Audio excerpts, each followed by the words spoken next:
बंद कर तू कामिनी. माझी नात जिवंत आहे, ती मरूच शकत नाही. हेच हेच वहिनी, मी हेच म्हणते की तुला वेड लागले. बरं ठीक आहे, काही काळासाठी मी तुझ्या वेडामध्ये सामील होते. मी मान्य करते की त्या दोघी जिवंत आहे, थोड्या वेळासाठी का होईना. पण मग मला सांग वहिनी की त्या दोघी जर जिवंत असतील तर त्या आत्ता इथे तुला भेटायला का नाही आल्या?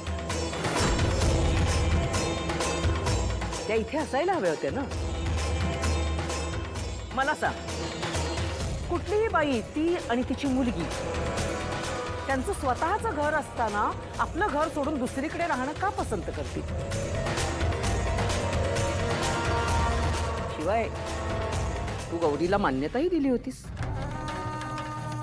तिलाही माहित आहे की राजांचं तिच्यावर खूप प्रेम आहे, आणि असं असताना त्या दोघी तुम्हा सगळ्यांना सोडून इथे नाहीयेत. याचाच अर्थ काय होतो की त्या जिवंत नाहीयेत, त्या हयात नाहीयेत. वहिनी लक्षात घे. वहिनी, मी तुझी दुश्मन नाहीये वहिनी. फक्त तुला या भ्रमातनं बाहेर काढायचं म्हणून मी तुला हे सगळं समजावून सांगते. आणि आत्ताच्या घटनेला सत्य हे आहे की त्या जिवंत नाहीये. तुझी मोठी नात येणार म्हणतेस ना, ती जिवंत नाहीये वहिनी. तुझ्या या वेडेपणाला काही लॉजिक आहे का? अरे कोण कुठले ते गुरुजी, ते काय सांगतात?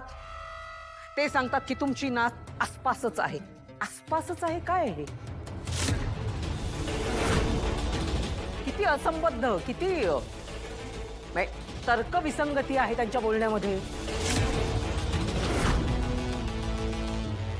आसपासच आहे, आजूबाजूलाच आहे, इतक्या काही दिवसात दिसेल, आत्ता नाही दिसणार, आजूबाजूला फिरते, हे काय आहे?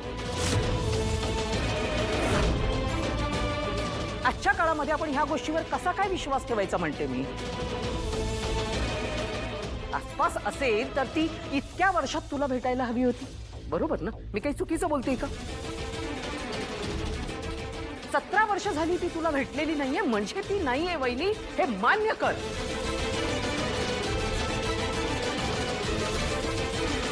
हे मान्य कर की तुझी मोठी नात नाहीये, हेच मला सांगायचं. बस बस कामिनी, बस. येणार आहे